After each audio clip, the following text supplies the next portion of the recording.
Thank you for listening to this podcast from TRE, Talk Radio Europe, your voice in Spain and around the world. For more information, please visit tre.radio. Ger Sweeney presents Live on Eire in association with emeraldconnection.net. Live on Eire, presented by Ger Sweeney. It is not the last time that you will hear that man's dulcet tones on the programme this evening. Good evening and welcome. It's the 20th of December. Nice to have your company on this Wednesday evening for another edition of Live on Eire. Firstly, a big thank you to Howard for Spain today. Howard, I hope that you and Luna have yourselves a fabulous Christmas and look forward to maybe seeing you in the new year as well. Look forward to your company tomorrow evening as well between 6 and 7. So what have we got for you on Live on Eire this evening, the last programme before Christmas? Well, I've got some news for you, of course. In the first hour, Patricia Traynor is going to be joining us. She's got a Christmas story for us. She never lets us down. Always a lovely story. So looking forward to hearing from her. I'm going to be playing a Christmas burren. No, I'm not. I'm going to be playing a burren Christmas for you as well. If you've been listening over the last number of years, you would know that I play it every year. It's kind of like a tradition at this stage. So you'll hear that again. I'll have some music and some news from home in the first hour as well. And in the second hour of the programme, the Irish ambassador to Spain, Ambassador Frank Smith, is going to be joining us. It's kind of tradition at Christmas time and around St. Patrick's Day that he does that. So looking forward very much to the conversation with Ambassador Smith this evening, just ahead of Christmas.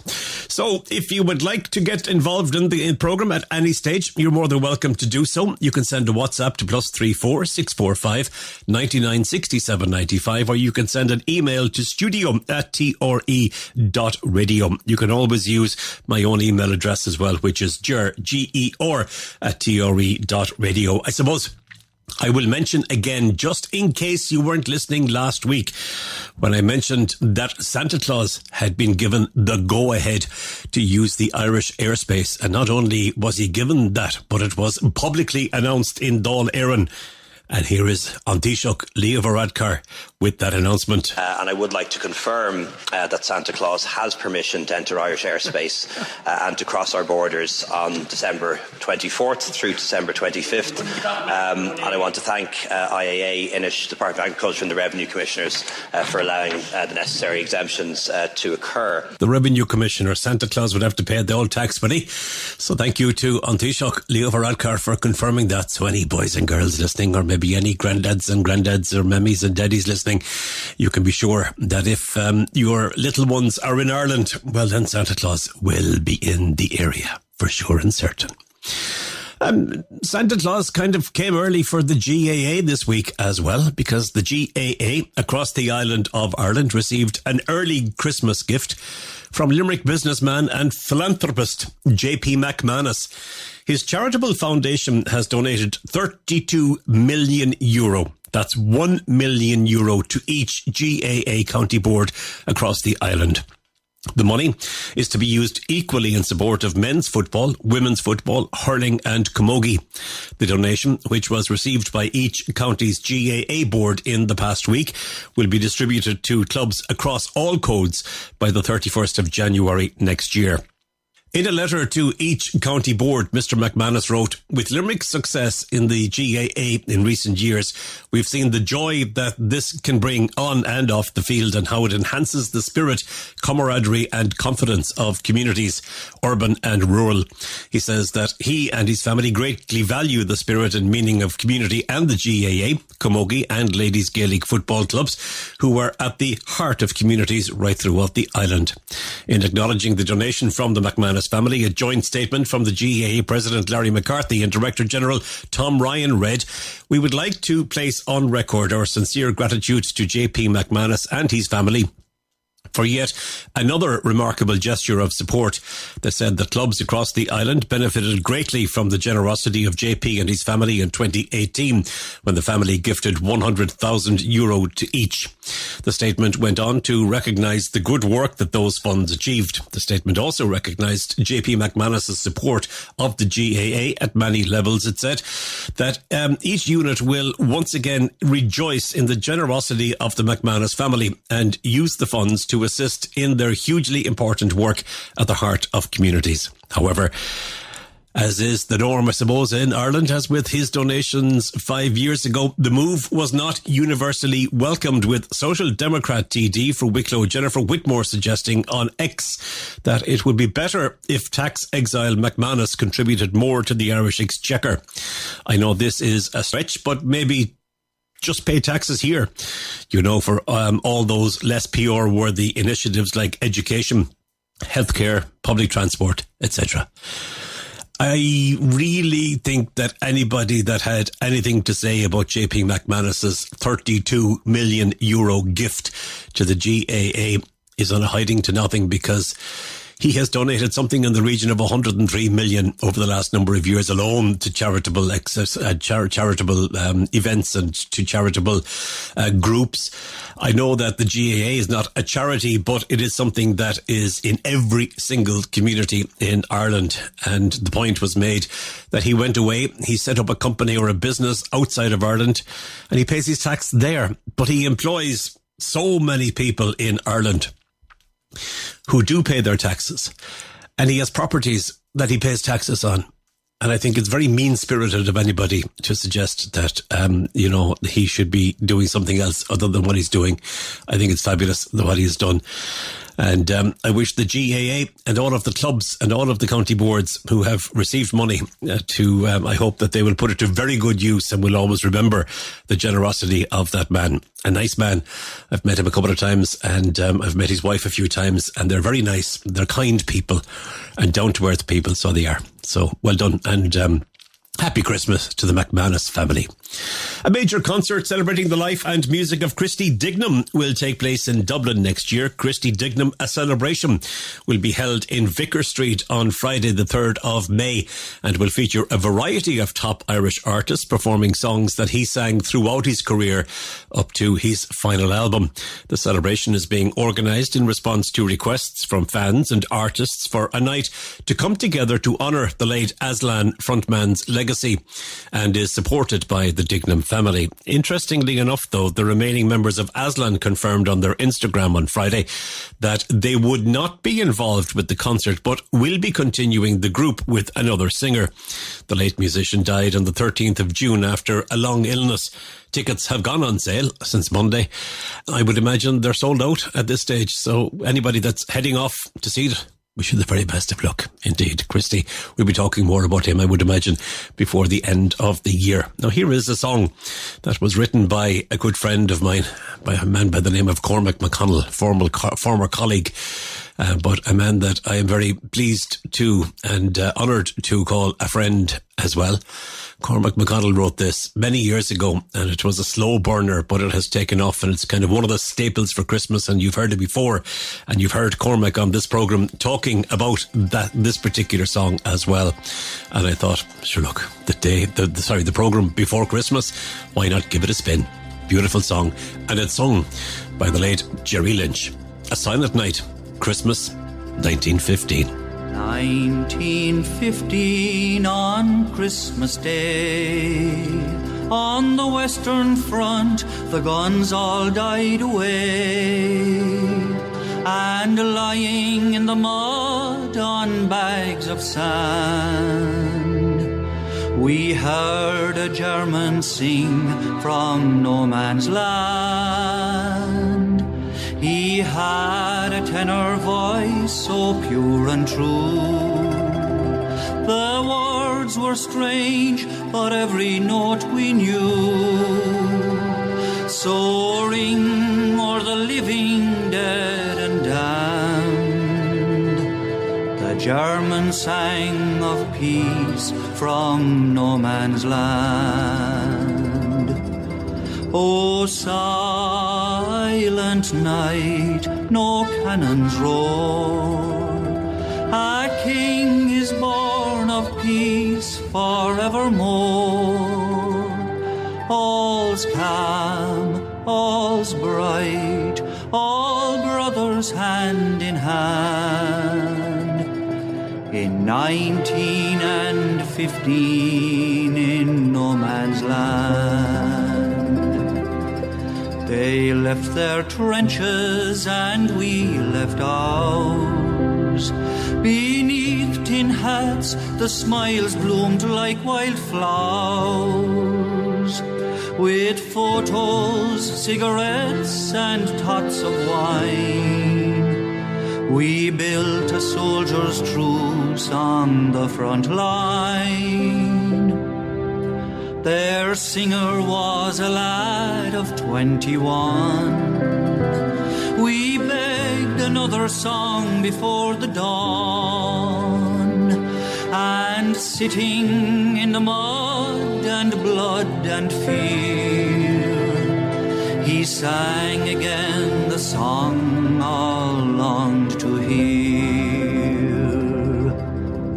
Oh, silent night, no cannons roar, a king is born of peace forevermore.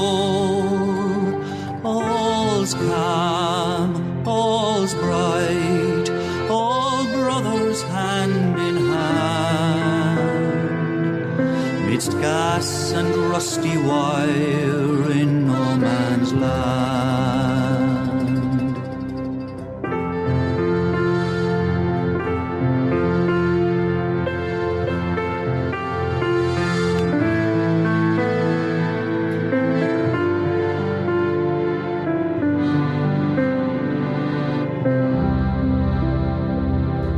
And in the morning all the guns boomed in the rain, and we killed them and they killed us again, with bayonet, bomb, bullet, gas and flame, and neither we nor they at all to blame.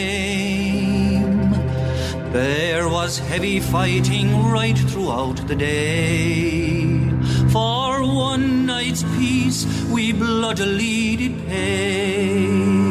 At night they charged, we fought them hand to hand, and I killed the boy that sang in no man's land.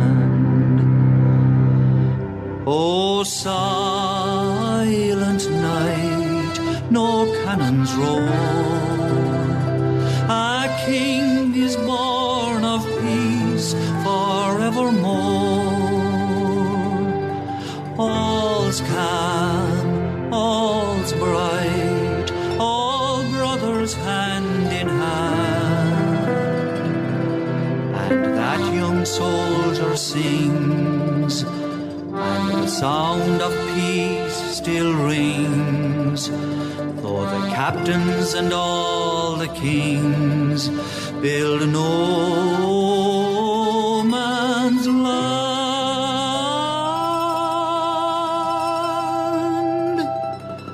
Sleep in heavenly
Isn't that beautiful? It comes from Jerry Lynch. Unfortunately, Jerry no longer with us. He sings that so beautifully. A Silent Night, Christmas 1915, a song that was written by Cormac McConnell. Right, I'm going to take a very quick break. Just after that, I'll introduce you to Patricia Traynor, and she's got a Christmas story for us. Live on Eire, presented by Ger Sweeney. It is not often that we have Patricia Traynor live on the programme because, as you know, I usually take a little trip to Patricia's house and we record a number of stories in a row. But because it's Christmas, she's gracing us with her presence. Patricia Traynor, lovely to have you on the programme. How are you? Oh, I'm fine, Ger, and lovely to hear you again. And thank you kindly. Heading towards Christmas, are things calm or manic in your house? Only a few days to go? Well, they always are manic in my house, and probably even worse coming up to Christmas. But then it's happiness as well. You know, I like that sort of rush that we have at the last minute, thinking, oh, I've got to do this, I've got to do that. But, you know, I think it's all part of Christmas, really. It is, and you've told so many lovely Christmas stories over the last number of years. There's always a great sense of fun, and there's a great sense of enjoyment.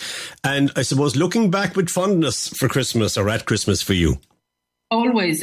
Yes, I think it's a very sort of nostalgic time, remembering things. And I often think how lucky we are to have a memory, because it's nice to relive those moments.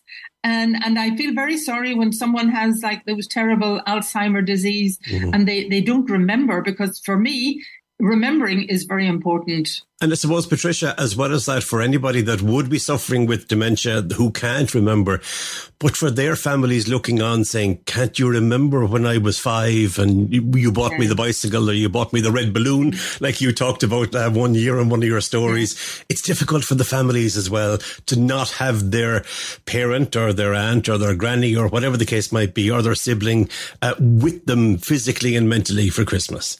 It's true. It's true. Yes. I mean, I think that's it.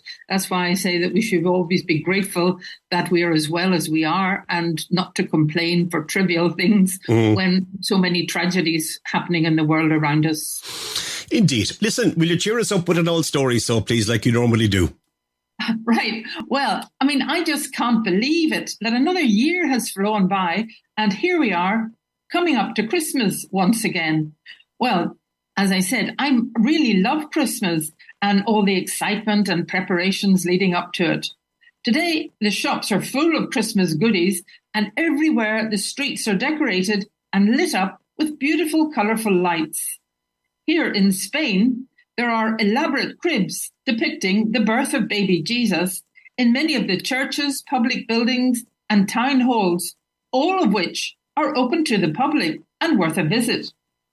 Of course, there is an enormous Christmas tree outside the town hall. Now, the traditional day for presents in Spain is really the 6th of January, the Feast of the Three Kings. But increasingly, children are sending letters to Father Christmas as well as the kings, and expect to see presents waiting for them on Christmas Day and on the 6th of January.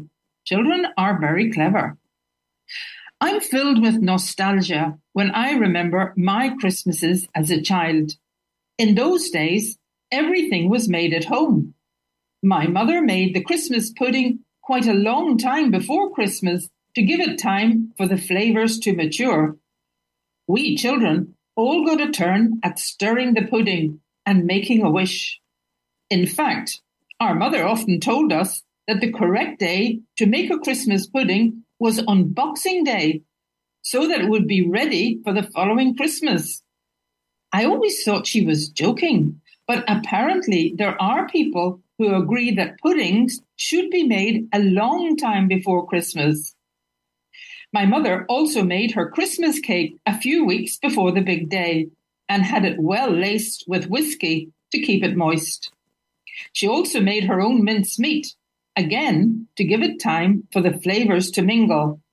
The mince pies themselves she made on Christmas Eve with our help, while listening to the Christmas Carol service from King's College, Cambridge, on the radio. We always had a real Christmas tree, and I can almost smell those pine needles now as I write this. It's strange, isn't it, that it's our sense of smell that helps to bring back memories. We children all helped to decorate the tree, but the fairy lights, which were brought out year after year, were always the job of my father. We waited with bated breath for him to flick the switch to turn them on. Now, this was always a difficult moment, as the lights wouldn't work if even one of the tiny bulbs was loose. So Dad had to check them one at a time. And then we breathed a sigh of relief and cheered when they all lit up. We were a big family, and at Christmas, the house was always full with grandparents and aunts and uncles. My mother had been an only child, yet she seemed to find time not only to do all the cooking, but she also found time to organise concerts and pantomimes for our visitors. My older sister, Deirdre, was going to drama school in the evenings, and so she was the one who decided on which pantomime we would do. My mother even made us costumes. Can you believe it? There was a pulley line in the living room, and curtains were draped over it so that they could be pulled open and closed. And it didn't really matter if we forgot our lines or anything. Our audience cheered and clapped anyway. We were fortunate to have a rich uncle who always sent us an enormous turkey for Christmas. My mother had her special stuffing recipe, and she had to get up really early on Christmas morning to stuff the turkey and put it in the oven, as it was big, and so it took quite a long time for it to cook. Remembering that rich uncle and the turkey reminds me of our favourite story by Charles Dickens, A Christmas Carol. It was a must at Christmas. We nearly knew it off by heart. The tight-fisted, grumpy old Ebenezer Scrooge was a miser who treated everyone with contempt and lived a miserable life until one Christmas Eve night when he was visited in a dream by the phantom of his old business partner, Jacob Marley. Marley told him he would send him 3 ghosts who would remind him of episodes of his Christmas past, his Christmas present, and his Christmas future. Scrooge was in bed and couldn't believe he was having a conversation with his old business partner, who was a long time dead. Jacob Marley was as good as his word and sent Scrooge scenes from his past and from his present life. Scrooge saw himself as a selfish, old, grasping, covetous sinner who cared for nobody except himself. But when he saw what his future life would be like, he was filled with remorse and wept bitterly. He would have no friends, and even when he died, no one would mourn him. They would be glad to see him gone. He was relieved to wake up and see that he was still alive and in his bed. When he saw how he had lived his life, he was overcome with grief and suffering. He was determined to make amends and decided to change his life. He saw how his selfish ways had not brought him happiness, but on the contrary, they had brought him loneliness and misery. Things had to change. He began by ordering the biggest turkey in the butcher's to be delivered to Bob Cratchit's house. Bob Cratchit worked long hours for Scrooge for a pitifully low salary. His family were very poor, and his little son, Tiny Tim, was very ill. So you can imagine how amazed the family were when the huge turkey arrived at their door and in a taxi. Scrooge also has a surprise for Bob Cratchit himself. The following day, he announces that Cratchit is to have a good pay rise. Well, as all good stories, it had a happy ending, and we never tired of listening to it. In later years, another favourite of ours for Christmas Day was the film It's a Wonderful Life, starring James Stewart and Donna Reed. Even though it brought tears to our eyes every time we watched it, we still loved it. I'm definitely a creature of habit. I don't like change. I like things to be the same. And that goes even for the Christmas cake decorations. A little house with a Christmas tree and Santa on his sleigh, which are brought out year after year and placed on the cake. Well, it's not long to Christmas, so let me wish you all a very happy Christmas, or as we say in Irish, Nolin Honaji. And as Tiny Tim Cratchit said at the end of A Christmas Carol, God bless us, everyone. Ah, lovely. Absolutely lovely. As you were talking, Patricia, about the Christmas lights and your dad turning them on and the wonderful occasion it was, it reminded me, I have 3 siblings, so we used to always fight as to who would turn on the Christmas lights every night. So a system was put in place where I think it was the eldest got to do it on the first night. And then I'm the second, so I got to do it on the second night. So we had a 4-day rota. And that's Yeah, that was good. It was. And the difficulty was, say, my older sister, she's 4 years older than me. And so she might be later coming home from school than I was. And the nights were coming in. And the excitement, where is she? Where is she? She has to turn on the lights. Where is she? It was lovely. It was absolutely brilliant. So as you say, tradition and change and all that kind of, no change, I mean, and all that kind of thing. It's lovely at Christmas. Listen, I'm not going to delay you. I know you've got lots to do. Can I say to you, thank you so much for all of your contributions throughout the past year and indeed years, but particularly for the past year. And I look forward to hearing a lot more of your wonderful stories, and so do the listeners in 2024. Patricia, can I wish you and Juan and the rest of your family, the extended family, a fabulous Christmas and a wonderful 2024. Well, thank you so much, Ger. That's really very nice of you to remember us all. And the same, I wish you a very happy Christmas in Ireland with Siobhan, with your mother, with your siblings. I think that these are the times that we'll never forget when we're all together and all having a good time. So I wish you all a very, very happy Christmas. Go Míle Mág good. Slán leat. In this green land there's an honest way, a friendly hand and a gentle face. Light can shine from anything at Christmas. The pure of heart is on his knees, praying for the hurt and the weak. There's a cross to bear and a meal to share at Christmas. And the bells go jingle through the night, all around the world in a different place. It's Christmas. And the bells go jingle through the night,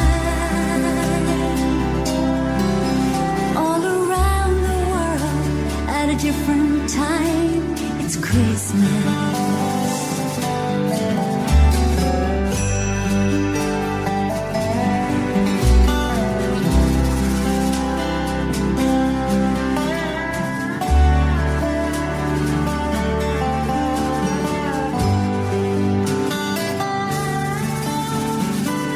The jungle closed and the borders fell.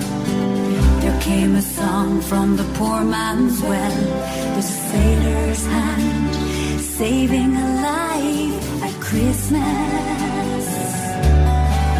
So when the evening closed from west to the east, if you're up or down or finding your feet, pick a star in the sky and watch it fly this Christmas.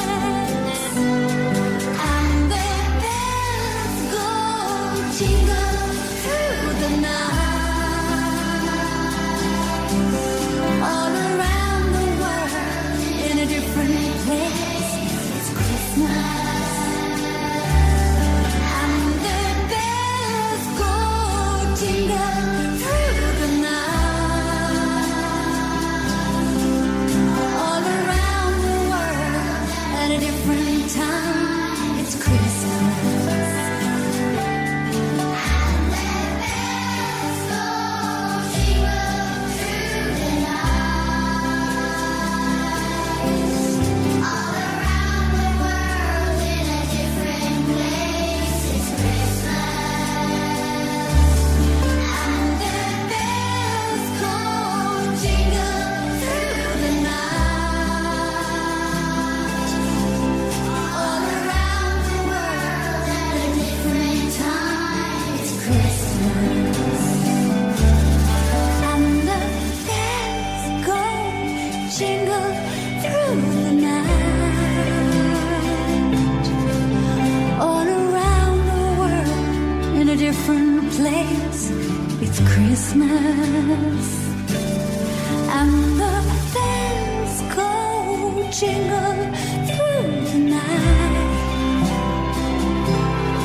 Isn't that just stunning?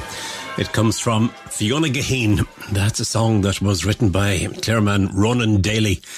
A song that's called a Christmas Krish. I was going to say it's called A Christmas Wish. Keep getting me words all muddled up tonight for some strange reason, but beautiful song. And again, a song I like to traditionally play on the programme at Christmas time. A song that was actually produced by PJ Curtis. PJ featuring hugely on the programme, because I forgot to mention when I was playing Jerry Lynch that PJ actually produced that as well. What a talented man you are, Mr. Curtis. Indeed. And can I say thank you, by the way, to Patricia Traynor for her fabulous story. A quick break. Back in a mo. Live on Eire, presented by Ger Sweeney. You're welcome back to the programme. Nice to have your company on this, the 20th of December. So I was thinking that Christmas time is a magic time. It's a magical time. And there are so many things going on, not just in Ireland or Europe, but across the world, to entertain boys and girls and people that are young at heart, mummies and daddies and grannies and granddads and uncles and aunts and all that kind of stuff. And I thought to myself, I wonder, could I use a little bit of magic dust and go somewhere where the boys and girls were being entertained? Let's see if I press this magic dust and see what happens. Well, would you look at that? A fine big castle. I wonder what's going on inside in the castle.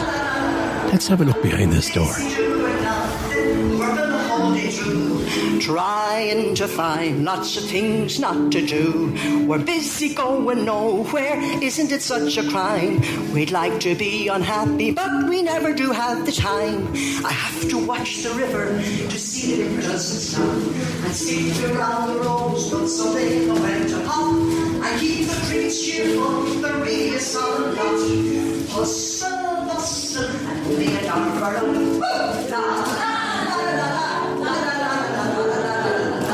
And look who I'm after bumping into.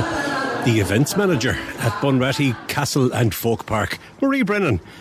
Fancy meeting you here. How are you? Well, Ger Sweeney, how are you? I'm in top form. Listen, this is smashing. This is there's I don't know how many children and boys and girls and mummies and daddies and grannies and granddads enjoying themselves in Santa's kitchen in the castle. Where did you get the idea? Well, absolutely. It's lovely to see people coming out that door with smiling from ear to ear. Ger. Where did we get the idea? I don't know. It's just, I suppose, having a good arsenal of ideas and always thinking up ways to kind of keep people happy. And as you know, we've the Christmas event going in the folk park now for, I don't know, about 18 years now, I suppose. And about 4 years ago, we came up with the idea of Christmas at the castle and breakfast with Santa, and it's going wonderfully. The kids are absolutely in awe. They're meeting lots of different characters. Of course, they're meeting Santa, and they're meeting Mrs. Claus, and they're meeting the big elf, and they're meeting the Grinch and Jack Frost, and they're just having a ball. And they're getting something to eat as well, which is lovely, isn't it? They're getting a lovely breakfast. We know Santa Claus is like 10 million years old or whatever he is. But how old is this castle? Well, this castle dates back to 1425, and it was built by the McNamara family, and it's built in the Norman style. And it's actually, would you believe, the fourth castle that was built on this side. So there were previous edifications, but this is the one that has stood the test of time. So we're very proud to have it. Lord Gort purchased the castle some years back in the 1950s, and he had a large collection of medieval furnishings, which he donated to the castle, and it was in a ruin at the time, Ger. But what he did was he went about restoring it along with the assistance and support of the Tourist Board and Shannon Airport at the time, and of course our wonderful visionary Brendan O'Regan.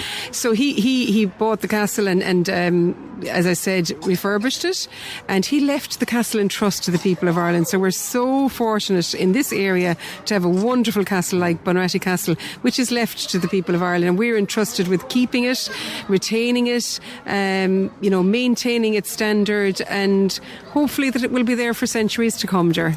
I introduced you by saying that you were the events manager at Bunratty Castle and Folk Park. So tell us about the Folk Park. What do people see here? The wonderful idea of visiting here is that you have two different aspects of a visit in one place. You have the 15th century castle and the 19th century folk park. And the 19th century folk park comprises 26 acres. So on this site you have various farmhouses, some of which were, brought here and rebuilt on the site, some which were made here and built on the site. And that was done in order to depict how families lived in the 19th century. So as you know, in the 19th century, a huge amount of change took place, and people went from having open fires and went from not having electrification to having electrification and all of that.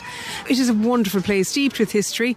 We pride ourselves as well in our animation. We've plenty of people who are dressed in the period, in the style of the period, like the Banantees, who do the baking on the open fire as well as in a standard oven, and they provide beautiful scones and apple pies. We have various characters like the policeman you'll meet on the street, and the doctor who was working out, obviously, the doctor's house. You never know who you're going to bump into in Bunratty Castle and Folk Park. Before I go back in and take another little look and listen to what's going on, you don't just do stuff at Christmas, you do things at Easter time and summer time. There's every kind of season and every excuse to have a party. That's it, isn't it? Absolutely. We're always thinking of ways that we can entertain our public, and particularly the local public, who are so loyal to the park. And we have a very vibrant membership scheme. People could be in here 5 or 6 times a week, and there are always things to come for. As you just said there, Ger, we'll be celebrating St. Bridget's Day on St. Bridget's weekend. We'll then be going on to celebrate Easter here. Halloween is a huge event over about 4 or 5 days, and they come from all over the country. So yeah, we pride ourselves on our events, and always coming up with good ideas to keep the children particularly entertained, but also mums and dads. And just in case I miss out on breakfast, I want to run, but before I do, can you tell me, for anybody considering coming to Ireland and maybe being on the West Coast, how do they find out what you're doing at any one time? Where you find out about us is on our website. It's www.bunrattycastle.ie, and there's a myriad of options. You also have the medieval banquet, which takes place nightly all year round, or practically from, say, January up until November. And then, of course, in November and December, we have our Christmas at the Castle in the evening time, where you have a wonderful show and a wonderful meal and all the accoutrements that go with that. So, yeah, it's all there. Plenty of options, Ger. Yeah. Marie Brennan, the events manager at Bunratty Castle and Folk Park. Thanks for talking to me. I'm off to have me brekkie. Lovely. Thank you, Ger. It's lovely to see you here, and welcome to breakfast.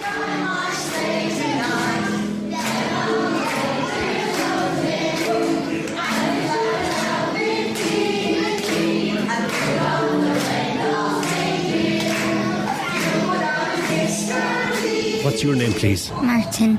And Martin, where are you from? From Tuam. Is that in County Donegal, or is it Sligo or Wexford, or where is it? County Galway. Do you like the hurling and the football? Yeah. What's your favourite? The hurling. Okay, so you're a big Galway supporter. And who's this big man beside you? Samuel. And is he your brother? Yeah. Will we talk to him? Yeah. All right. How are you, Samuel? Good. Did you like the Santa Claus experience and having breakfast with Mrs. Claus and Santa? Yeah. Did you? Yeah. Yeah. And have you got your letter written to them? Yeah. And what's in the letter? Go on. I can't tell you. Of course you can tell me. It's a secret. Nobody will know. This is really cool. Nintendo. Okay. And no hurling, no? No. All right. Go back to this man and see what did you ask for in your letter? I asked for some cards and Lego, and that was it. Okay, all right. And tell me, what was your favourite part about having breakfast with Santa Claus? When the Grinch came. Yeah? Yeah. And did you roar out really loudly to Santa? Yeah. Good man yourself. And Samuel, what was your favourite part? When I told the Grinch, he's right here. Was that you I heard shouting to us? Yes. Okay. Listen, thanks a million for talking to me. Okay? And happy Christmas. I'm after meeting a nice daddy and a mammy here pushing prams, and the babies are too small to talk to me. But first, let me ask you, where are you from? Thurles. The home of hurling, they say. I'll tell you, yeah. Well, you're in the other home of hurling now in County Clare. That's it. Tell me about Santa Claus and having breakfast with him. Did the children enjoy it? Oh, they did, yeah. The lad ate all round them and all that crack, so Great. It was a bit of crack, like, sure. And a bit of singing as well. Bit of singing and dancing and all that crack, so. Lovely. Mammy, have you been a good girl all year? Oh, I have. And what is Santa Claus expected to bring maybe for these two small people? I think a dolly and maybe a tractor. Lovely. Yeah. And who's in the pram? So we've Sadie in the pram. Sadie's 1. Okay. And Jack is 3. Wow. Yeah. Jack is a big boy, isn't he? He's a big boy, yeah. Yeah, absolutely. He's gotten big and strong. Very much so. Now. Can I listen? And I really hope I see you on Christmas. Bye. Who were you talking to? My brother in hospital. Oh, your poor brother. What's his name? Sam Gallagher. And what hospital is he in? Limerick. Is he going to be okay? I hope so. Oh. He will. He'll be home in a couple of days. Oh, that'd be lovely. And tell me, what's your name? Ellen Gallagher. And what age is Ellen? 9 years old. Are you all excited to see Santa Claus? Yeah. Yeah. And what was your favourite part about having breakfast with him and Mrs. Claus? I liked when he was telling everyone who was on the naughty and nice list. And what list were you on? I don't know. Oh, Mammy, what list do you think she's on? Oh, she's definitely on the good list. Oh, that's a relief. And my elf gave me a letter saying that when Mrs. Claus saw my letter coming, she put me straight on the nice list. Oh, sure, that's brilliant altogether. And who made the little things on your hair, the stars on your hair? I got them from Tesco. Oh, did you? Yeah. And did you go shopping yourself for them? No, I want my mummy. Okay. And what class are you in school? 3rd. Lovely. And tell me, Santa Claus is coming to the house, I know that much. What's he expected to bring? An Eire bottle. A what? An Eire bottle. What's that? It's a bottle with flavour. All right. When you drink the water, okay, you smell the hot. All right. And tell me about your brother that's going to be out of hospital. What's he going to get? I don't know, but I think he's getting some sports stuff. Excellent. Well, listen, will you wish him a happy Christmas for us and get well soon? And you have a lovely Christmas as well. Well, yeah, I will have a lovely Christmas. You're a star. Firstly, can I ask you, what's your name? Quiva. And Quiva, where do you live? Ireland. In Ireland. And do you know where exactly in Ireland you live? Ennis. Oh, Ennis is a beautiful town, isn't it? And what age are you? 4. Wow. When are you going to be 5? Because I thought you were 5 already. You're that tall. When are you going to be 5? On my birthday. That kind of makes sense, all right, doesn't it? And did you enjoy having breakfast with Santa Claus this morning? Yeah. And what was your favourite part? Pancakes. What are you going to ask Santa Claus for Christmas? Happy Christmas. That'd be lovely. And is he going to bring you something nice? Yeah. Do you know what it is? No. Yes. You forget. All right, well, listen, you and your mammy and daddy have a lovely Christmas, won't you? Do you want to say Happy Christmas, everybody? Happy Christmas, everybody. Thank you very much indeed. This lady looks very Christmassy in her Christmas jumper. What's your name? Sophie. And Sophie, where do you live? Tulla. That's in County where? Clare. Oh, that's right, County Clare. How could I forget? Does Santa know that he does? Yeah. And who's this with you? My sister Amy. Will we talk to Amy as well? Yeah. Amy, how are you? Good. Did you enjoy having breakfast with Santa Claus? Yes. What was your favourite part? Probably the singing with the elves. Singing with you. And did you eat all of your breakfast? No. Oh, why not? Were you not hungry? I didn't really like the eggs. Okay, I'll pass that on to the chef. I think he's around here somewhere. Didn't like the eggs. Right, now, what's Santa Claus going to bring you for Christmas apart from eggs? I would like American Girl doll furniture. Oh, American, okay, all right. And what about yourself? What are you going to get? I'm thinking of just getting surprises. You're just thinking about it. You want to hurry on now and make up your mind, wouldn't you? Yeah. How many surprises would you like? I'm not sure. 1, 2, 9. 4. We'll see what we can do for you.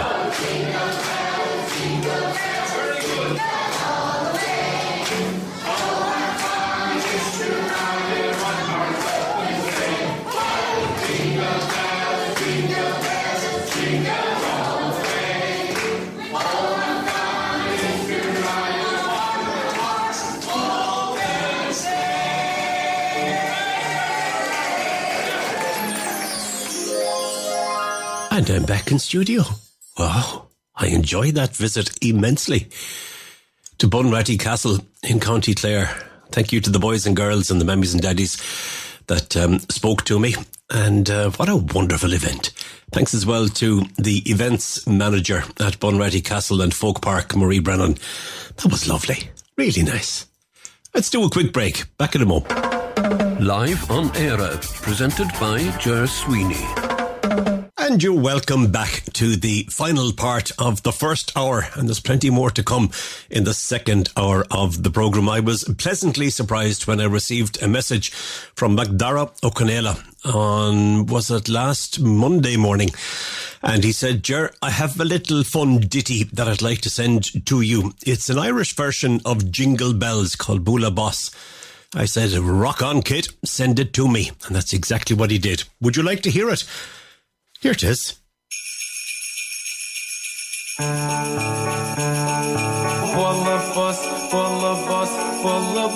Gleir Tá Santa Claus ag teachtain is sin was an simmeléir Oh, Bula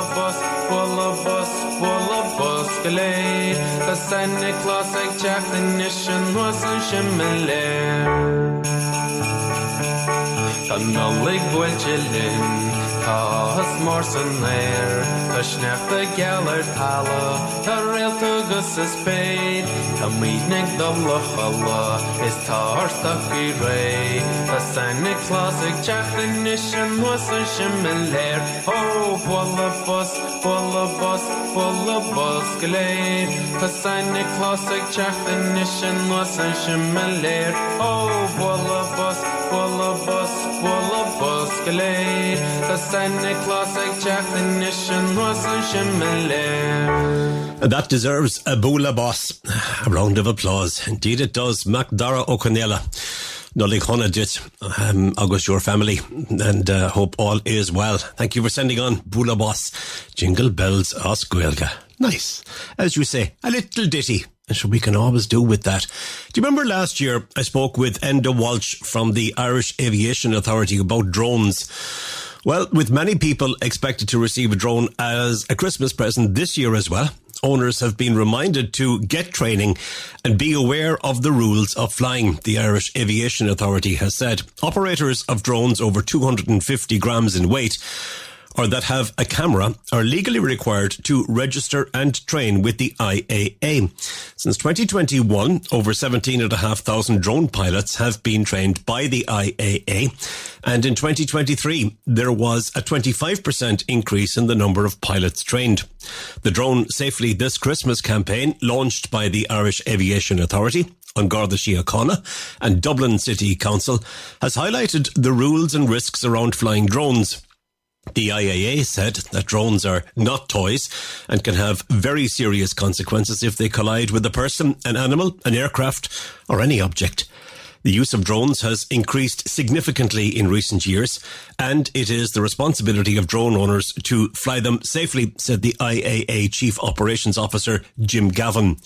The majority of users are compliant with regulations, but the reckless use of a drone or inappropriate use of a drone camera may result in prosecution, said the IAA Unmanned Aircraft System Manager Enda Walsh.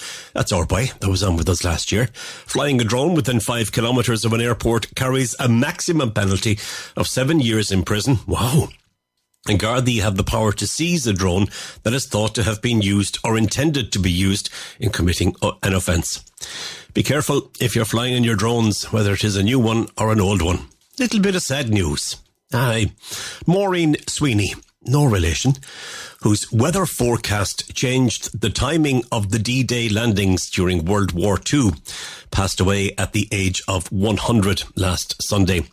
Miss Sweeney, who was 21, forecast an impending storm from Blacksod Lighthouse in 1944. The remote lighthouse and Coast Guard station played a key role during World War II, supplying Britain and the US with weather forecasts. At 1 p.m. on the 3rd of June 1944, the 21-year-old Miss Sullivan was first to forecast a severe Atlantic storm, which led to a change of plan by the Allied forces, and D-Day was postponed to the 6th of June.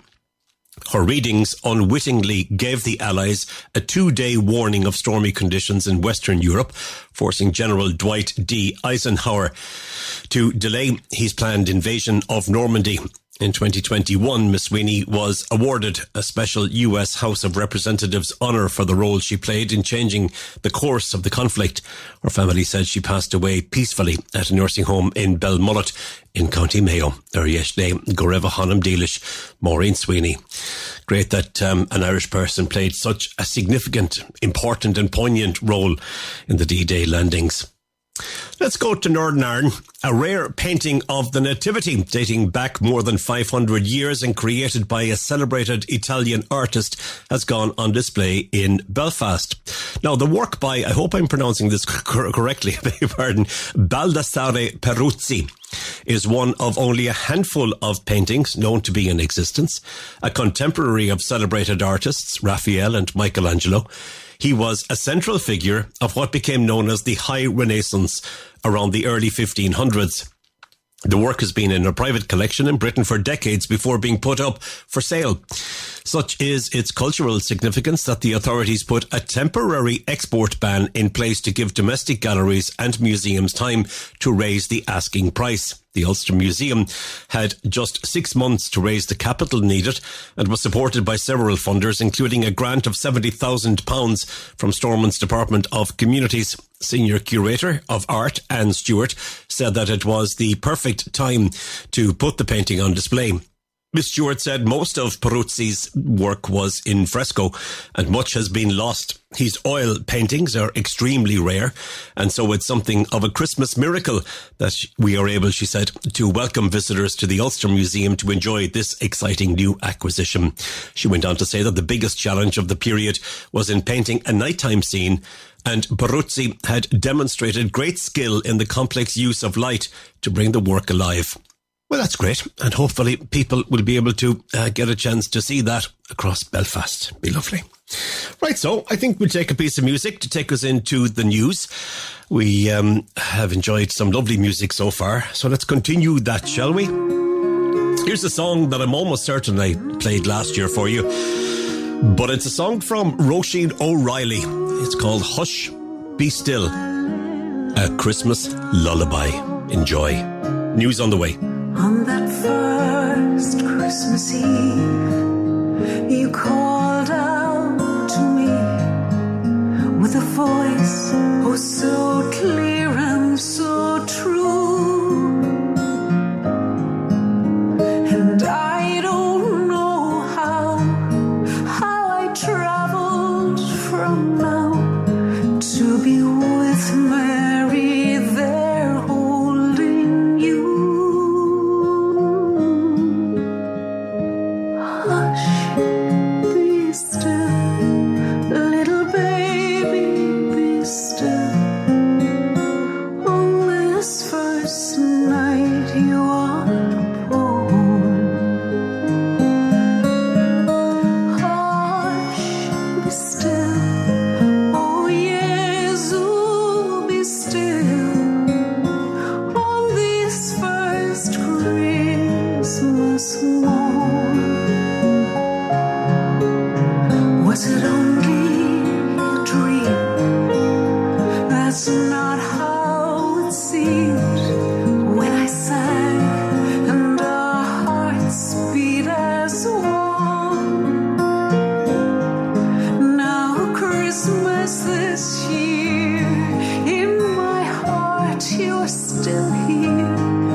Radio Europe. Your voice in Spain.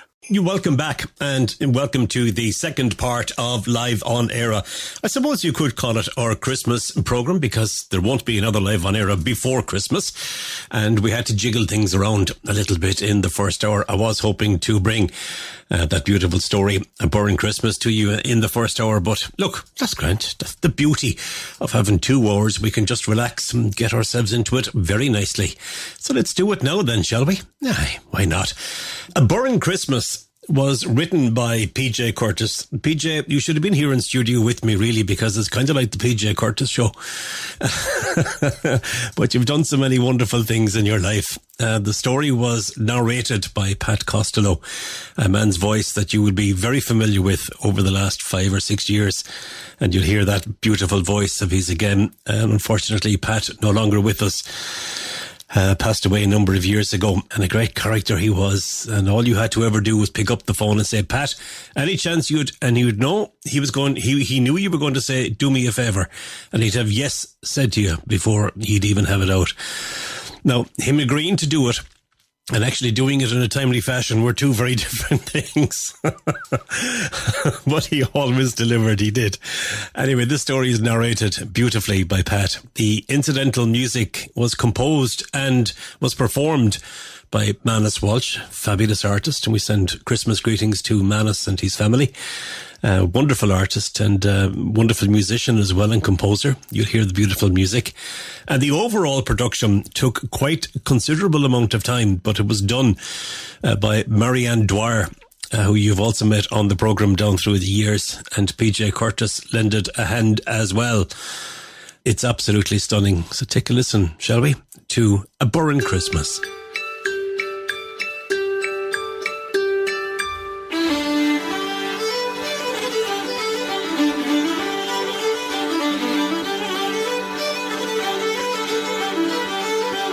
Having journeyed through and survived as best we might all the past 12 months could hurl at us, we finally approach once again that special time of the year that is like no other, Christmas. For some, it is but yet another poisoned pool in a desert of darkness, a time of pain, sadness, hopelessness, and loneliness. For most of us, hopefully, it offers an oasis of light, hope, and happiness in an increasingly troubled and turbulent world. A time of physical and spiritual renewal, a gentle time of inner peace and calm reflection. Each of us approaches Christmas in our own way, each one carrying within our hearts the reverberations, good and bad, of Christmases past, and the dreams and hopes of Christmases to come. In cities and towns there is a quickening in pace as shops and stores prepare to cope with increased seasonal business. Television and radio urge sorely pressed shoppers to part with hard-earned money, while street Christmas lights, often switched on since early November, glimmer with a cold commercial glow and serve to further beckon and entice us to spend. However, Christmas in the country is quite different. Here in the Burren, it is serene. It is beautiful and strangely mysterious. The grey mantle of winter has long since been cast over the land, and in this silent world of stone, the pale, low-lying sun, when it peeps through, highlights a rich tapestry of deep winter colours. There are carpets of furze, hazelbush, and of bracken, in every possible hue of russet and dark brown. So too are the varied mosses and other winter shrubs. The trees of Christmas, the rowan and the ivy, are in their full regalia of blossom. You will experience no green so startling as that of a lone holly bush, pushing up from a craggy limestone fissure. Startling too is the sight of red holly berries on a bush which was previously barren.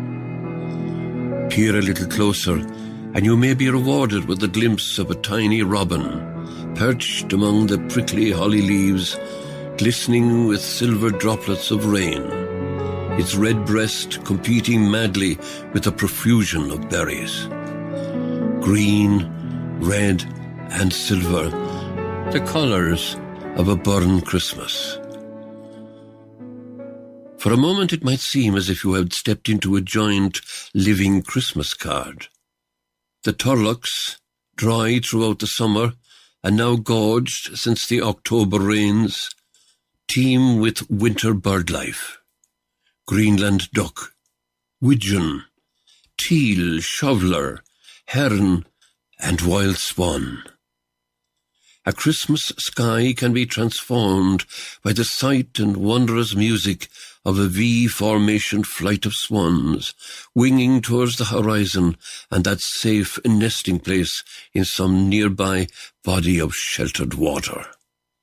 This year's floods have brought hundreds of swans to add grace and quiet frosty beauty to the burn turloughs, to the ponds and the lakes. Can you picture anything so peaceful, so calming, so exquisitely serene as catching a glimpse of these most beautiful of nature's shapes, gliding as softly as falling snowflakes on a liquid mirror? On the slopes of another of nature's most extraordinary designs, Mullaghmore, the beating heart of the burn, a king billy goat glares down from his rocky throne before tossing his wild shaggy head and disdainfully leading his harem to even higher, safer ground. Venture closer to the base of the hill and marvel at the profusion of timid plant life, sheltering deep in the limestone grikes, or at the array of fossilized shell and quartz stone, glittering gems, strewn by some extravagant creator's hand, glistening in shafts of winter sunlight among the flagstones.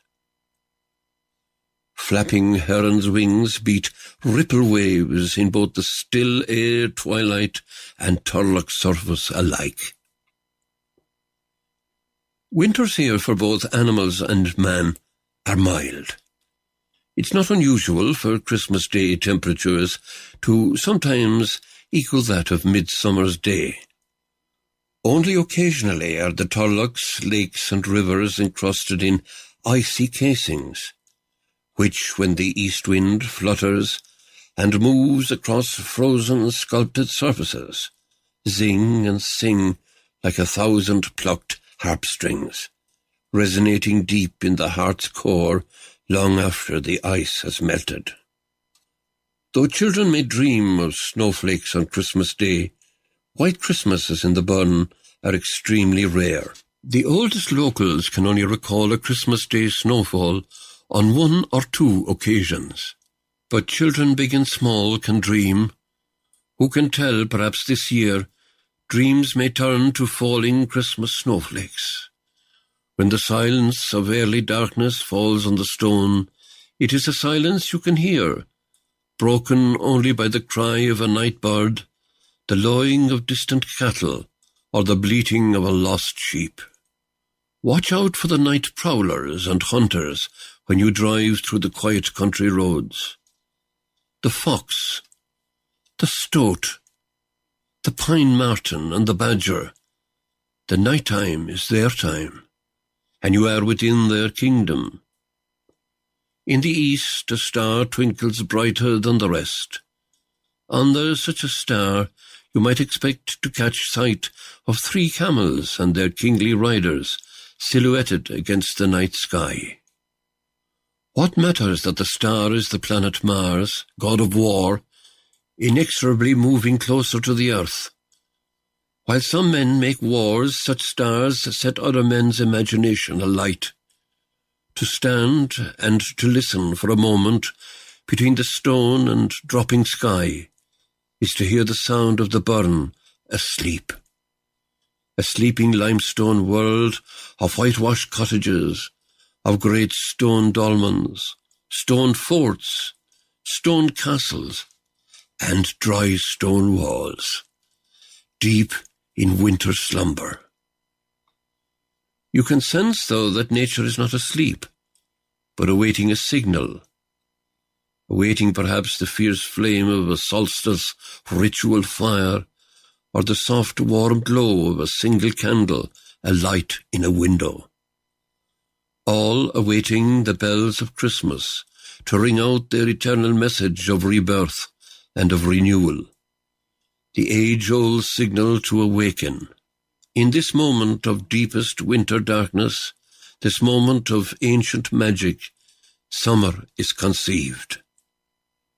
Indoors, around the warmth of the home hearth, other images conspire to weave that special magic that comes only at Christmas. The warmth of a turf fire piled high, the crackle and spit of flaming beech, chestnut or ash logs, the soft glow of an eye lamp, the scent of apple, of cinnamon, and of cloves and other spices, the sharpness of the winter night air, and the strange stillness which descends after midnight. These images can turn the mind to nostalgic reflection and memories of time gone by. In this quiet time, I recall past Christmases and the flurry of activity in our house, the house I now inhabit, that always preceded Christmas. My mother ran a small country shop at the southern edge of the burn. This was in the days before supermarkets, megastores, and shopping malls, and local people shopped locally, which meant a busy time for our little shop. In the 2 weeks coming up to Christmas Eve, there were many chores for us youngsters to do in the recently seasonally decorated shop. Tea, sugar, and plain white flour, which all came in bulk, had to be weighed in 1 pound and 2 pound bags. So too did the Christmas cake and the plum pudding ingredients, almonds, raisins, currants, and sultanas, stick lemon peel, and suet had to be chopped and weighed. So did the various nuts and exotic spices, ginger, cinnamon, cloves, nutmeg. Lists of Christmas provisions, always lengthy and detailed, dropped into the shop earlier, had to be selected and packed in canvas bags, baskets, or cardboard boxes. Added to the usual regular provisions were the special Christmas luxuries: red jellies and jams, custards, tinned peaches or pears, oranges, a rare exotic fruit in those days, loose biscuits, bottles of blood-red cordial, dark chocolate and sticky canned sweets. The hamper would be topped off with a dark fruitcake for the family, or a wedge or two of plug tobacco for the man of the house, and 2 or 3 joint red Christmas candles. As a token and seasonal gesture, a special Christmas box, a present for regular customers, was then added by my mother, who distributed these gifts according to the size of the customer's annual spending. Suddenly Christmas Eve is upon us, and holly, ivy, and laurel boughs, a tradition which predates any Christian ritual, had to be gathered for house decorations. There never was a tradition of putting up a Christmas tree in our house in those days. Indeed, such was the case in most country houses around. The putting up of the now common Christmas tree is a tradition that has come into being only since the coming of television in the 60s. There was always a nativity crib, however, a simple wooden structure that was built, thatched, placed on a special plinth, and decorated by my father with silver paper and freshly gathered laurel boughs and ivy strips. For my mother, Christmas Eve was one of the busiest days of the year. The shop was busy from morning till night, and goose or turkey had to be plucked and stuffed. Jellies, trifles, and other savouries had to be made, and her homemade Christmas cake had to be iced and decorated. For us youngsters, high excitement reigned all through the day, increasing in intensity as early darkness fell on the land.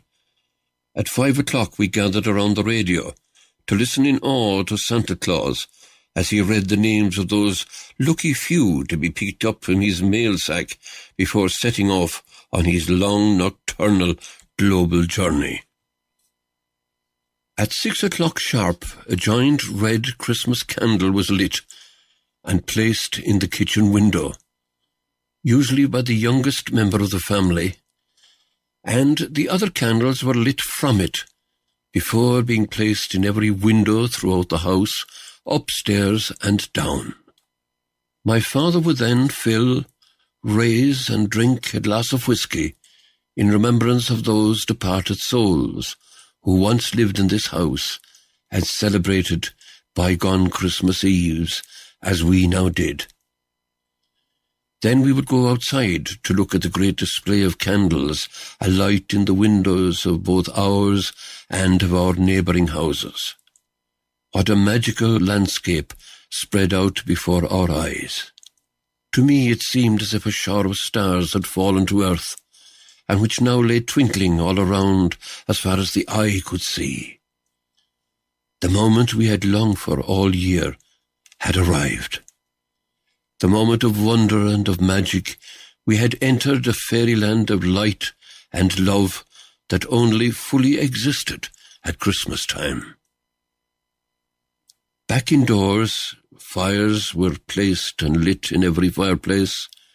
Light flickers and falls on holly bough and coloured decorations and reflects on silver-edged Christmas cards with a holy light. My mother, finished with the last-minute chores, would at last take her old fiddle from its case, rosin the bow, and play her favourite reels and jigs. My father would recall tales of Christmases long ago, sing a snatch of a song or a poem, and end with a ghost story or two to add to the joy and happiness of an already highly charged Christmas Eve atmosphere. At last, with imaginations aflame and delirious with expectant excitement, it is time for bed, and sweet dreams of what Santa Claus and the morning would bring. And we never were disappointed. Books, train sets, and games, we always got more than we ever truly expected. Just before drifting to fitful, happy sleep under a warm quilt, I would gaze through the frosted window pane to witness the stars sparkling brighter than they had done on any other night of the year, and I would strain to hear some distant sound. There always was a sound, far away but definite. It was the sound heard by boys and girls, men and women, since the dawn of creation. It was the sound of the winter solstice, the sound of Hanukkah, the sound of Christmas, the sound of bells gently tinkling. Now no longer a child, I still listen for these Christmas bells, though perhaps they ring a little more distant than when I was a boy, before sleep comes on a peaceful Christmas Eve.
That's absolutely stunning.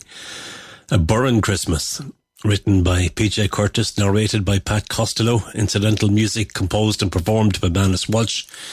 The overall production was by Marianne Dwyer and PJ Curtis.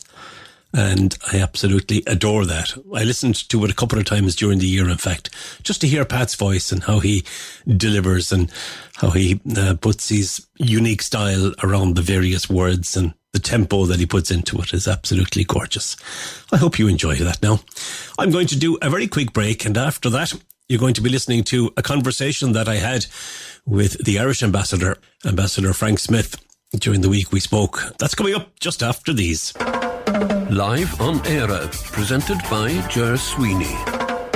It is Christmas time, and there are two times of the year that we particularly like to touch base with the Embassy of Ireland in Madrid, Christmas time and St. Patrick's Day. And I'm glad to say that what is turning out to be an annual performance by the Irish ambassador to Spain is happening right now. Ambassador Frank Smith, lovely to talk to you again and see you because we're on Zoom. How are you? Very well, thanks, and it's very good to be back with you again. The year has passed very fast. It has, very much so. And I remember this time last year we were looking ahead, so we'll have a chat in a minute and see if some of the things that we were talking about last year came to pass. But 2023, we're at the 20th of December. We're only a couple of days away from the big day. Has it been a good year? Yeah, it's been a very busy year, and I suppose the first place to start is really with the Irish rather than with the Spanish, if we could, and that would be the 2.6 million, we think, that have come from Ireland. 2.6 million visitors in the last 12 months, which is a record. It also suggests basically 1 out of every 2 people you pass on the streets in Ireland has visited Spain in the last 12 months, which is an amazing statistic. I think as well, also, I know in per capita terms, not in absolute numbers, but in per capita terms, Ireland is by far the biggest provider of tourists to Spain. Obviously, countries like Britain and Germany provide bigger absolute numbers because of their populations, but in terms of the percentage, 50% of the Irish people are now visiting Spain. And that doesn't account for an increase in number of people with Irish passports outside of Ireland, particularly in Britain after Brexit, who are now using Irish passports to travel to Spain. They're British-based, obviously, but 2.6 million people, we estimate, out of Ireland have visited Spain in the last 12 months. That obviously generates particular levels of activity for the embassy in terms of a very small number of those people may lose their passports and may injure themselves, may fall ill, and these are sort of issues where the embassy and the honorary consuls around the country step in to try to assist Irish citizens in distress in these situations. But obviously, the more visitors you have every year, the likelihood is the number of cases, such as I've just mentioned, will rise to. In relation to the number of people, as you say, 2.6 million people carrying Irish passports have arrived and have been in Spain this year. Is that figure... No, is it appreciated by the Spanish authorities? Are they aware of how important, I suppose we could say, the Irish market is to them? No, they're very well aware. I mean, the Spanish embassy in Dublin makes a point, and I heard their very able representative on radio a few months back talking about how 50% of the Irish are going to Spain every year. So they're very conscious of it. Also, though, even official Spain, but the embassy obviously in Dublin is official, but in terms of official reporting, the statistical reports from the various entities who deal with tourism here in Spain also point this out in terms of its relevance. Of course, for centuries there have been connections between Spain and Ireland. And would I be correct in saying that the 2.6 million that have been travelling, a lot of that has got to do with culture and with finding out more about the connections between Spain and Ireland as it does about finding sunshine? Would I be true? Would I be right? I think sunshine leads the way, without question, the sunshine aspect of it. But increasingly, there are efforts to discover the cultural roots, or to bring them more to the surface. And we have seen that during the year. It's been a particularly strong year for Irish cultural activities and Irish cultural connections. And I mean, one of the oldest connections is the voyage of Red Hugh O'Donnell more than 400 years ago to Spain. He died near Valladolid, which isn't too far from us here in Madrid. And this year, for the second year in a row, there was a reenactment of his funeral in Valladolid, which drew thousands of people to the streets. I think, as we know, maybe differently to Ireland, Spanish people, they like a procession, they like street theatre. The weather obviously helps for that. And in Valladolid, there's a really great friend of the Irish Embassy, Carlos Burgos, who organises all sorts of activities around the life and times and history of Red Hugh O'Donnell. He did it again this year, I think with even greater success in terms of interest. Also, the mayor and the various cultural representatives in the city of Valladolid also have put their shoulder to this, which is very generous of them and is very, very much appreciated by the embassy. Because literally this year, I was one of those who was part of the reenactment in the sense I walked around the streets of Valladolid following the horse-drawn coffin. Now, the remains of Red Hugh are not in the coffin, but it's all very ceremonial and quite dramatic.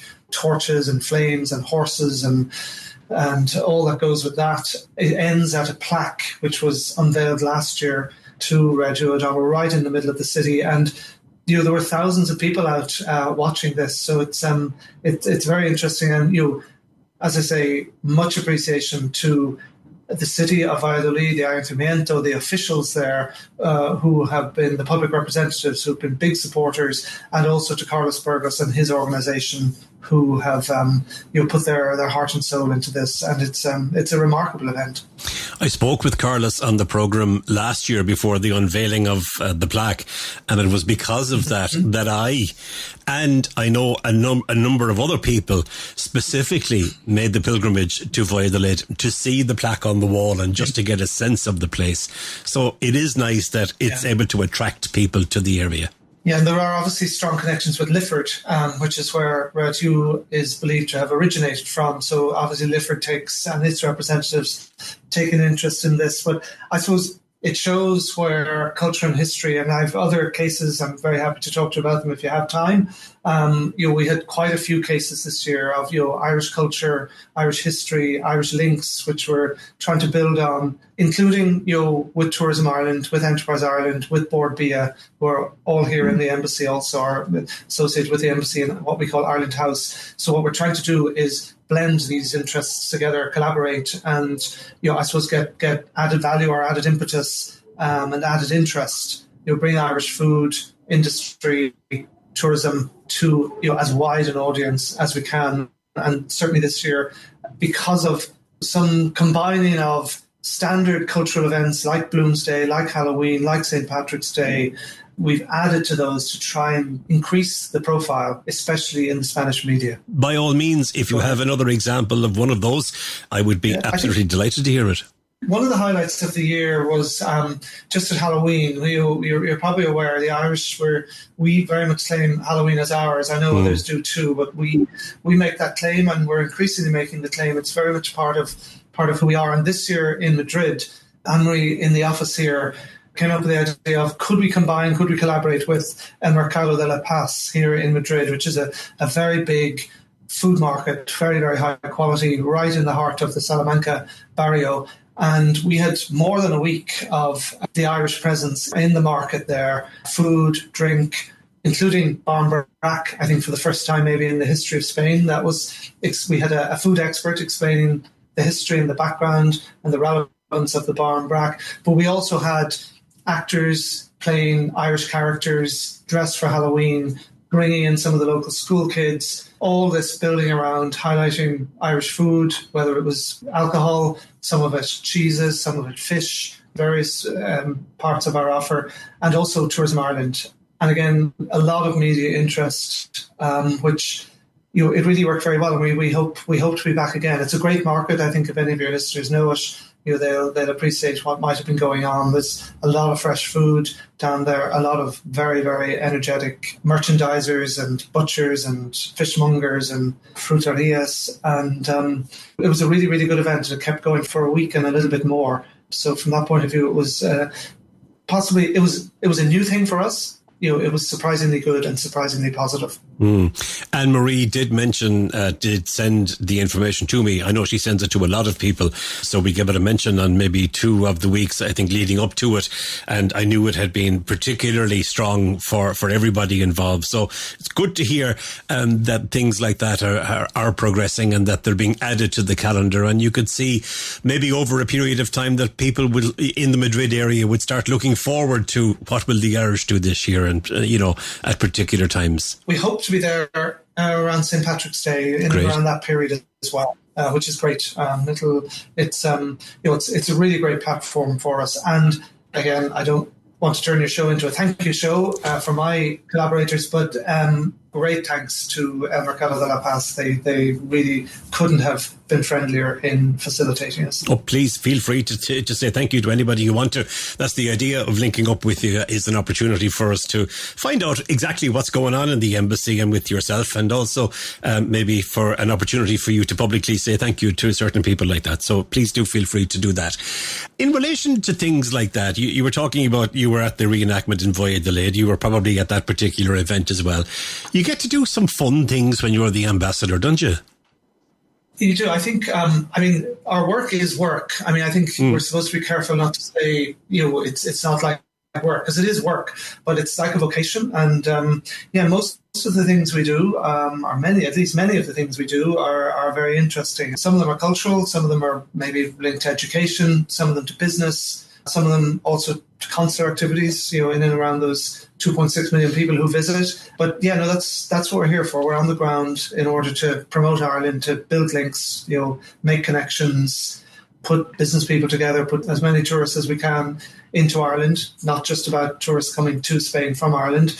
And at all sorts of levels, at the educational level, you've Erasmus students coming in here, you have tens of thousands of Spanish students going to Ireland, coming back, having improved their English and building connections, which, it's like building a wall, brick by brick. These individuals, or at least some of them, will create connections and build memories of Ireland, which they'll never forget, and which we are my future colleagues here in the embassy, can build on. That's very much part of our work, and we meet young people all the time who tell us they've spent the summer in Ireland, or they've spent 5 summers in Ireland, and they have real connections. They remember the name of the person, the family they stayed with, where they can almost describe the house. They can even remember the number of the house sometimes. Right. Now, some of them can't, because they were maybe very young, and these things escape their heads. But it's a really, really important part of the connection, and it's almost immeasurable because there's so many of them now. But there are people in so many walks of life, including right up to the head of government here in Spain, the president of the government, Mr. Sanchez, who have gone to Ireland to learn English, and it's a really positive connection we have, and it's one that it's always a challenge to try and find these people and bring them together and find a common basis on which to bring them back to the Irish connection. But that's part of our work to do. And these sort of events that I'm mentioning, like Bloomsday, like Halloween, like St. Patrick's Day, like other cultural events up and down the country with Irish connections, that we very much try to wrap our arms around them. The Irish diaspora, we like to be generous in terms of who we include in it, and certainly Spanish students who have been to Ireland, we'll count them in some way as part of, even if it's what you might call a reverse diaspora, people who've gone to Ireland and come back to their own country. You did say, that it is work. What you do is work. It's a vocation. And you and your colleagues are there to represent the Irish people and to represent the government of Ireland in Spain, and to the Spanish authorities and the Spanish people.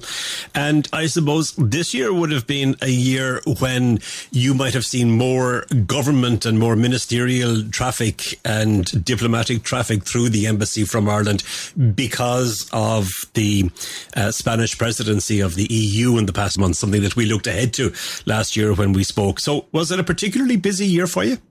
It was, yes. I mean, the EU presidency is always busy for the embassy in the country in which it's taking place. It is Spain for the last 6 months. It'll be Belgium in the next 6 months. So that level of activity will move on to our colleagues in Brussels. But this year, Spain held, I think, 23 what they call informal ministerial meetings and one European Council meeting here, which is where the heads of government gather. That was in Granada. The other 23 meetings were dotted all around the country. We had ministers represented at, I think, 15 out of those 23 meetings, which is really good, because you can't always get a minister to every meeting. Sometimes your diaries are just conflicting and it can't happen. But 15 out of 23 it shows a commitment both to the EU. It shows a respect to the Spanish as the organisers of the presidency, and also these meetings, although they're called informal, sometimes some very important business is done. Maybe the final decision can't be taken at what they call an informal meeting. The final decision formally has to be taken at a formal meeting of the councils take place in Brussels. But the Spanish also, they did a huge job. As you know, they're very proud of their regions, and they've every reason to be proud of their regions. And I think there was hardly a region in which one of these meetings didn't take place. And that allowed them to give a profile, give a platform to some of the great cities or some of the great sites, and certainly in every case, some of the great food of Spain. And they took it really very seriously. It was, if you call it a production, it was a beautiful production. It also took an enormous amount of organising for those meetings. There weren't just those meetings, though. They had hundreds of other meetings at non-political level, which people were coming to. So for Spain, it's been an extremely busy year at diplomatic and political level within the EU. And I would imagine the officials who've been involved in that are ready to breathe a big sigh of relief come the 31st of December. It's mainly over, but it's never over until midnight chimes. But the big meetings, all of the political level meetings are over. Taoiseach was here. He went to Granada in October for the informal European Council that took place there. The Taoiseach Micheál Martin, who's the Minister for Foreign Affairs and the Minister for Defence, he was in Toledo for those meetings. And the most recent meeting which the Minister attended to was the very final meeting at the political level. Minister Rodrigo Gorman was in Pamplona for a meeting of Ministers for Equality. So from that point of view, we have had ministers coming right from the start of the presidency, which was back in the 1st of July, right up to the very last meeting here, which is in the last couple of weeks. Still some meetings to go, but not at the political level. You'll be looking forward to the glass of mulled wine yourself then, having the 6 months done.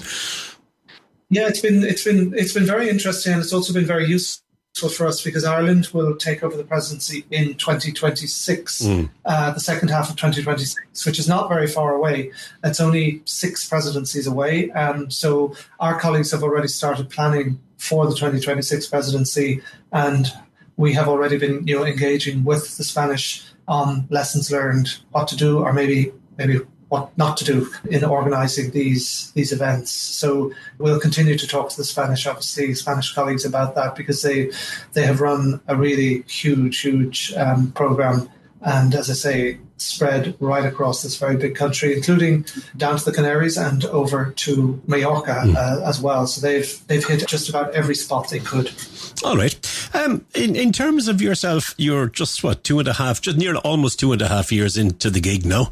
And I know that you had some plans, because you and I sat in your office on St. Patrick's Day almost 2 years ago. And you kind of talked about, the map that you had, or the plan that you had for your tenure. Are you happy the way it is going? Are you enjoying it? And is it going according to plan? You can never overplan, and you probably should never overplan. Because when you have an agenda which involves, for instance, 2.6 million visitors to the country from your own country, and promoting trade, tourism, food, all business you can, and also then cultural, and following the very lively political situation here in Spain, in what is the 4th largest EU country, and a country that is very, very evident at the table in the EU in Brussels. So from that point of view, to go back to your question, all hugely interesting, all really of relevance. Sometimes you can stick to your plan and then sometimes you can't. For instance, we were not expecting the Spanish general election to be held in July. We were expecting it probably to be held around now, actually. That was the plan. But the real world intervened and we've been obviously following events there. So the other thing about this country is the importance of the regions. You're aware of it before you come, but you really only become fully aware of it when you arrive here. The importance of the regions, the need to get out to them and to visit them, because there are real powers and people of influence and people of great interest out in the regions. And also, for instance, in terms of culture, some of our biggest interests are outside of Madrid, where the embassy is situated. The Irish Studies program, for instance, is a very strong Irish Studies program, which I won't name all of the places, but it goes all around the country, as far north as Vigo in Galicia, right down to Granada, and out to Cáceres in the west. So from that point of view, it's very far flung. There are people we engage with very closely. They do fantastic work in promoting Irish studies, Irish culture, Irish literature in particular, and we'll engage again with them in 2024 without question. And literature is an important part of the work we do, and increasingly, obviously, we'd like to see some of the Irish literature translated into Spanish, and increasingly it is. And we bring authors from time to time here. We have the playwright Marina Carr this year at the Madrid Book Fair, where she gave a talk on her work, which was very interesting. This year also saw the first ever St. Patrick's Day parade in Madrid. It was something that just happened kind of organically, organised by Spanish gaiteros, pipers. And as I say, it was the first year for it, and they pulled a crowd of about 35,000 people, which is extraordinary for something that came from literally nowhere. Right. The organisers are super people. They really just put their shoulder to the wheel. They're planning the second one in March 2024. And planning something bigger and even better, I think. And I think that'll be entirely possible given the skill and the success they showed last year. At the first time of asking, I think there'll be even more interest in it. They're speaking with the authorities here in Madrid about closing certain streets in order to allow parades to take place in a more traditional way, that the Irish St. Patrick's Day parade.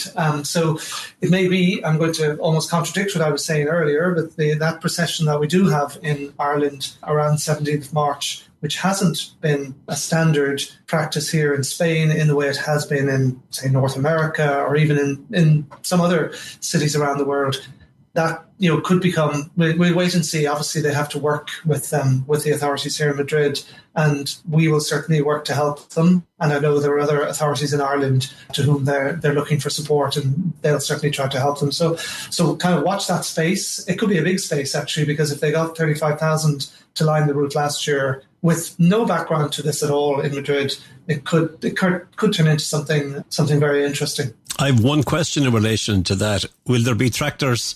Will there be local haulage firms, and will there be Irish dancers? I would imagine. There might be Irish dancers. I think the tractors and the haulage contractors. I think they might be busy enough in Ireland that week. You may have to wait and see. Know. Indeed. Listen, I'm not going to delay you much longer, but there's a couple of things I want to ask you. Firstly, looking ahead. Anything spectacular planned, apart from the things that you were talking about that you think you'd like to get involved in again in 2024? But is there anything high on the agenda in the Embassy of Ireland there? I suppose the way I'd say it is everything is high on the agenda, and we're really working to kind of continue what we're doing.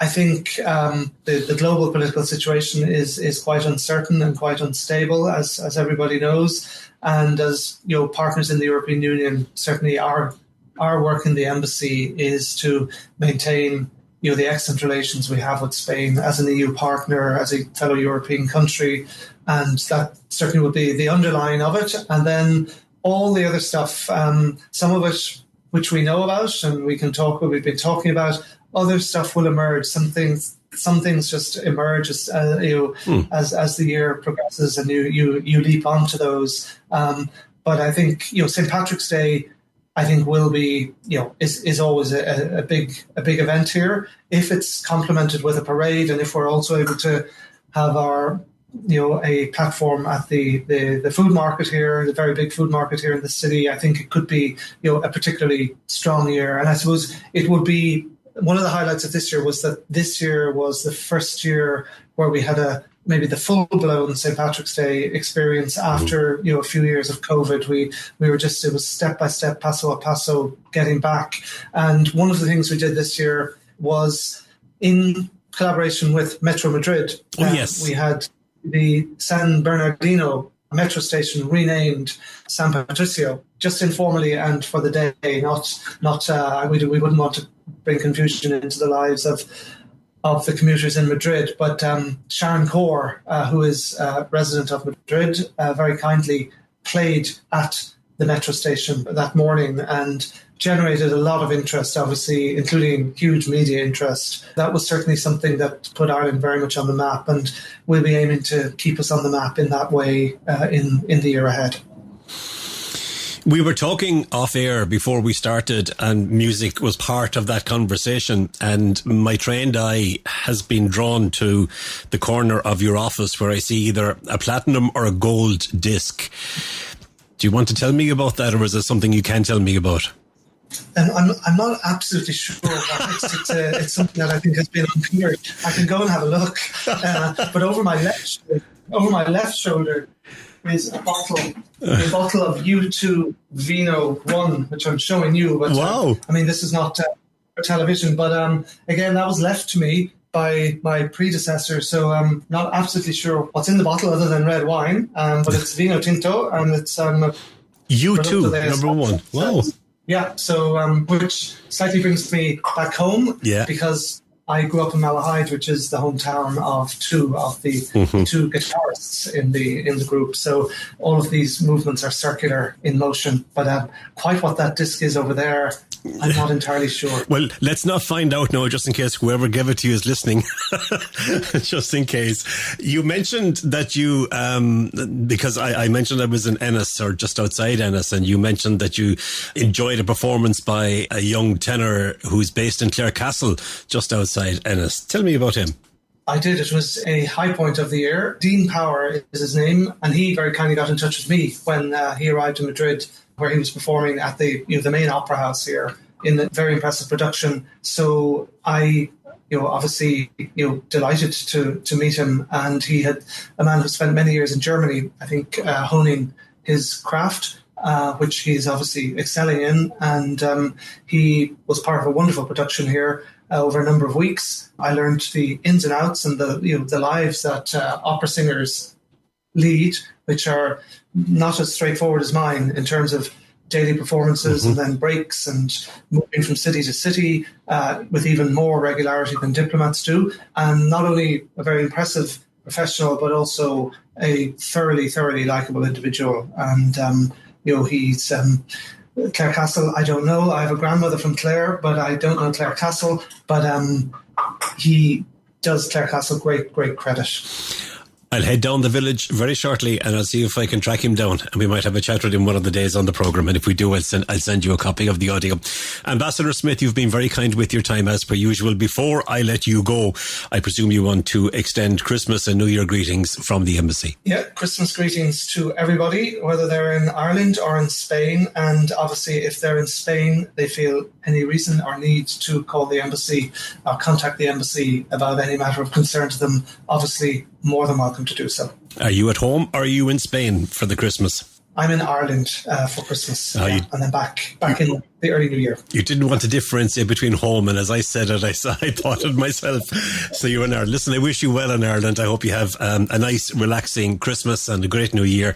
And thank you for talking to us. Well done for all that you and your colleagues do for the Irish people in Spain and bringing Ireland to the Spanish. And sure, look, fingers crossed, we might chat to you for St. Patrick's Day. I might even be making my way to Madrid to see this big parade without the tractors. Yeah, well, you'd be very welcome. Just don't get hit by a tractor, because then you become a consular case, and we try to keep them to a minimum. But, again, thanks for your time. And also, I'm merely the front man here in some respects. As you know, there's a huge team here in the embassy. Well, not a huge team, but a good big team who do terrific work. And all of that work that I've been talking about during the year, they put their shoulders into that. So cheers to them from me if they happen to be listening. Ambassador Frank Smith, thank you very much indeed. You can imagine the tractors, can't you? Heading off down the main street. Calle Main in Madrid on St. Patrick's Day, or in and around there. Lads, we're running out of time. The greetings that were sent by the ambassador were almost echoed by the President of Ireland. And just before we came on air at 7 o'clock this evening, President Michael D. Higgins released his Christmas greeting, or his Christmas message. It's 9 minutes long. You'll find it online if you want to hear it. I don't have the time to play it out for you, but I can tell you that he has said that his thoughts are with the children in Israel and Gaza this Christmas, while also thanking migrants in Ireland who enrich our culture. He said that nations should redouble their efforts for a ceasefire and work harder towards finding resolutions to conflicts. President Higgins also said that climate change now represents an existential battle, and that hunger, inequality and biodiversity loss have all been exacerbated by climate change, which is amplifying global poverty, forcing migrations and famine.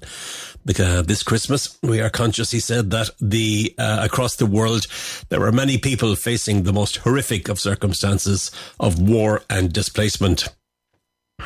We think in particular, he said, of all of the children in Gaza and Israel, places known to many as a holy land, and that has been darkened by the taking of so many lives, and too many young lives in particular in recent months. He thanked in a special way the Irish Defence Force members who are in Lebanon this Christmas. Their absence from home will mirror the experiences of many others who, owing to various circumstances, find themselves forcibly separated from the embrace of their loved ones, he said. And in that spirit, he went on to say, may I express, he said, my gratitude to the migrants who now call Ireland their home. Their presence enriches our culture, contributes to our society, bringing, as they do, experiences, traditions and perspectives that make us stronger as a nation. In conclusion, President Higgins said, may I wish all the Irish at home and abroad, and those who live and work with them, a very happy and peaceful Christmas and a new year full of promise, health and fulfilment. So there you go. I have a couple of thank yous that I want to do as well before we go. I want to say a big thank you for all of the work and that has been done for the programme in 2023 by a very small team of people. Antonio Sierra is our Spanish-Irish cultural advisor on the programme, and he works tirelessly on promoting the programme far and wide. So thank you, Antonio, and I wish you well over the Christmas period. Likewise to Patricia, whose story this evening was lovely, and to her husband Juan and the extended family, children and grandchildren. And Patricia, thank you for all of the work that you do as well. George Lee, my old pal. George, thank you for the work that you do. You'll hear from George next week because he and Ben, my son Ben, will be looking back at some of the things that we remember from 2023 and maybe looking ahead to 2024 as well. And thanks to Ben for his constant keeping an eye out on things. And to PJ Curtis, we nearly called it the PJ Curtis Show. Thanks, PJ, for all of your input to the programme right throughout the year as well. And I wish you a happy Christmas in Nerja. To my colleagues here at Talk Radio Europe for your support and your kindness throughout the year, especially to our technician, to Eamon, to our production lady, Mari Carmen, and to our website lady, and the lady that makes sure that the books and all sorts of things are there when we need them to be there. Thanks to Julie as well. But most especially, thank you for listening. I wish you, your family, your loved ones, your colleagues, and wherever it is that you are, a very happy Christmas. I'm back with you on Friday between 2 and 4 in the afternoon. If you can't join me then, you might join me next week. Good luck now, and happy Christmas, one and all. Ger Sweeney presents Live on Eire in association with EmeraldConnection.net. You've been listening to a TRE production. If you've enjoyed this programme, there'll be another episode waiting for you next week, right here on this platform, where you can also access our extensive back catalogue of shows and interviews. For more information on our live programming, social media channels and apps, and how to contact Talk Radio Europe, please visit TRE.radio.